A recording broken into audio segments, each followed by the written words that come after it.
Halo, selamat pagi anak-anak.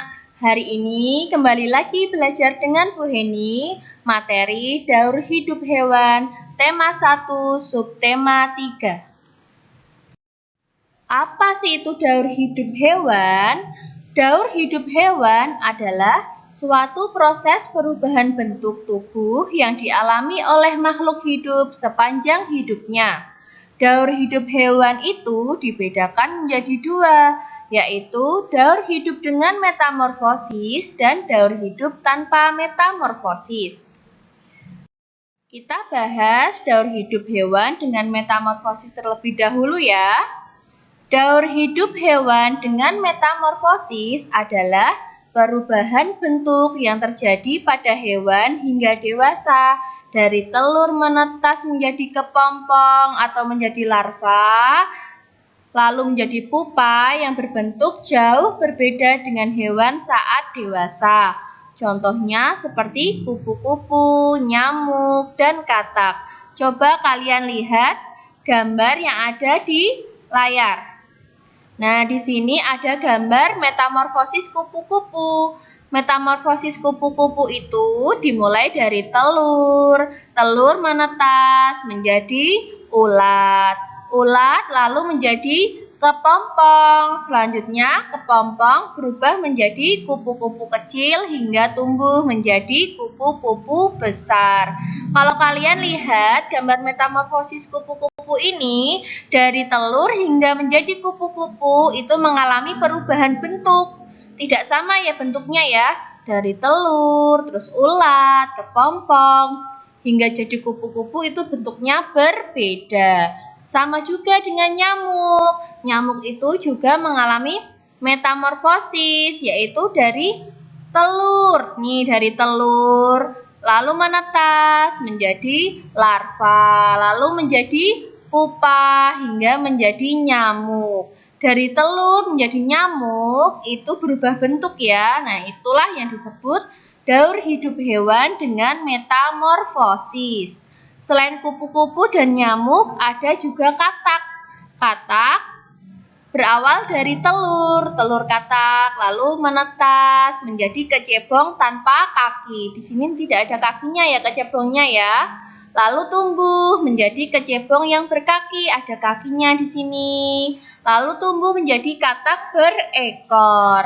Kataknya di sini sudah tumbuh tapi masih ada ekornya. Setelah tumbuh dewasa, ekornya sudah tidak ada. Jadi dari telur hingga menjadi katak dewasa mengalami perubahan bentuk. Nah, itulah yang disebut daur hidup hewan dengan metamorfosis. Hidup hewan tanpa metamorfosis.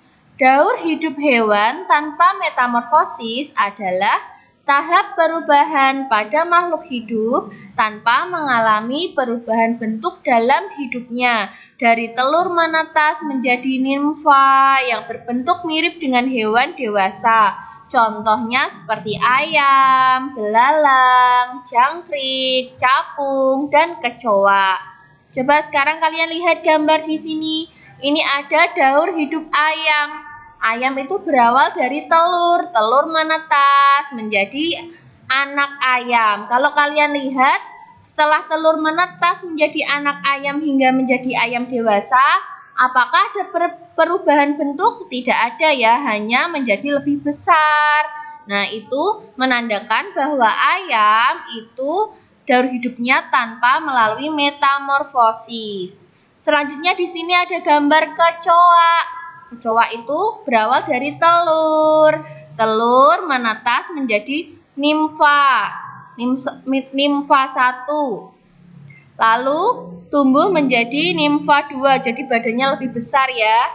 Lalu lanjut lagi menjadi dewasa, lalu tumbuh menjadi dewasa yang lebih besar. Tapi dari telur setelah menetas menjadi nimfa sampai menjadi dewasa itu tidak mengalami perubahan bentuk, berbeda dengan metamorfosis yang terjadi pada kupu-kupu tadi ya. Kalau kupu-kupu itu kan bentuknya berubah dari telur menjadi ulat, menjadi kepompong, lalu menjadi kupu-kupu, bentuknya berbeda. Kalau ayam dan kecoa itu tidak mengalami perubahan bentuk dalam hidupnya.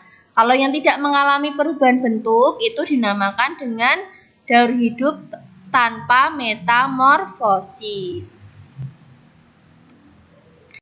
Nah, anak-anak, di Indonesia itu sendiri banyak sekali hewan-hewan yang sudah langka ya, seperti ada gajah, singa, buaya, jerapah. Nah, itu harus kita lestarikan. Bagaimana cara melestarikannya? Yaitu dengan cara melakukan penangkaran hewan-hewan langka dan menanam bibit tumbuhan yang sudah langka. Selain itu, kita bisa mendirikan tempat-tempat perlindungan tumbuhan dan hewan langka. Kita juga tidak boleh berburu hewan sembarangan. Hewan yang sudah langka itu harus kita budidayakan. Makanya orang-orang itu ada yang menangkar hewan-hewan langka biar tidak punah. Menangkar itu artinya mengembangbiakan ya. Biar kita bisa tetap melihat hewan-hewan itu nantinya. Anak-anak, untuk melestarikan hewan-hewan langka dan tumbuhan langka itu dibedakan menjadi 3. Yang pertama yaitu ada Suaka Marga Satwa. Suaka Marga Satwa itu adalah suatu kawasan yang melindungi hewan-hewan langka yang hidup di dalamnya. Berarti kalau Suaka Marga Satwa itu khusus untuk melindungi hewan-hewan langka ya. Kalau tumbuhan itu nanti ada tempat lain. Kalau Suaka Marga Satwa itu khusus untuk melindungi hewan-hewan langka. Yang kedua ada kebun binatang.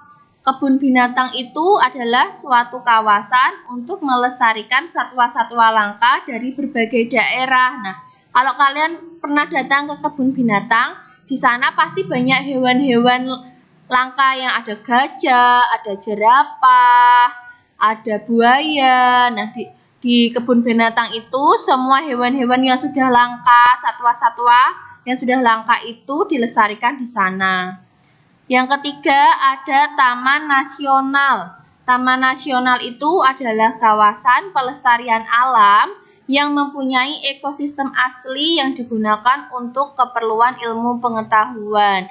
Nah, kalau Taman Nasional itu suatu tempat yang digunakan untuk melestarikan tanaman-tanaman yang langka ya, itu untuk keperluan penelitian.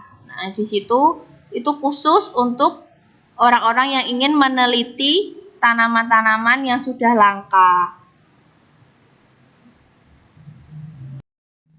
Nah, anak-anak, tadi kita sudah belajar tentang daur hidup hewan dengan metamorfosis dan juga tanpa melalui metamorfosis.